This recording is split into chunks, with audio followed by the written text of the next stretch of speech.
let me show you this, because this is a proof of concept thing. That's almost exactly something I mentioned on stream the other day that I was like, ooh, I want that. Samsung showed off a bunch of new gaming devices, and like, these are proof of concept devices, okay? These are not like real products that you can buy. These are prototypes and like just seeing what works. Do not touch, as you can see. But they have this thing called Flex Gaming. You guys remember on stream, I mentioned how cool it would be to have something like this. I was like, I want a portable gaming device that I can like put in my pocket or something I can just bring easily with me, but that also has a big screen that can play modern games. Because most modern UI in games is not made for smaller screens. It's made for like big 65-inch, 75-inch TVs or monitors that you sit close to. So the UI just isn't built to scale that way. And it can be really frustrating. But if you have the big screen, you could do it. And this is a prototype device they've built with the folding screen. So it folds into a little form factor. And then you can see, this is also just clever. They have the buttons routed, but it has like a little punch out in the middle that goes down low. And that's so the joystick on the other side can fit into that space. And so it folds flat, which is also just super, super clever. I love that. The crease would be crazy.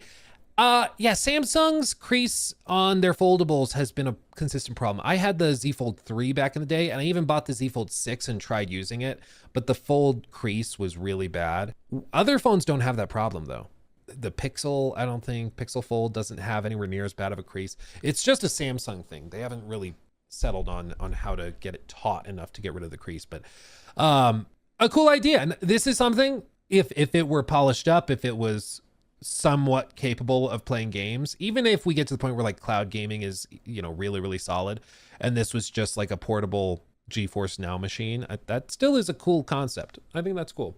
Probably costs like $5,000, but yeah, I mean, you can see this. I think this is the Z Fold 6 right here. You can see the crease. Here, they left the device slightly folded, so it's like, ooh, yeah, it folds. But this, I believe, is the Z Fold 6 phone, and you can see how intense that crease is. And other folding phones don't have that bad of a crease. It's just the Samsung ones. For like 4 generations, it's been bad, man. You eventually get used to it and you can ignore it pretty easily, which is, you know, props. That's cool. Oh yeah, they also have stretchable screens. This is a use case I genuinely have no idea where you would ever need it. Like, it's a screen that specifically is designed so it can stretch and you like push on it. I cannot think of a situation where you would need that. Maybe it's the type of display you're supposed to wrap around something, but even then, like, I don't know how practical or useful that is, you know?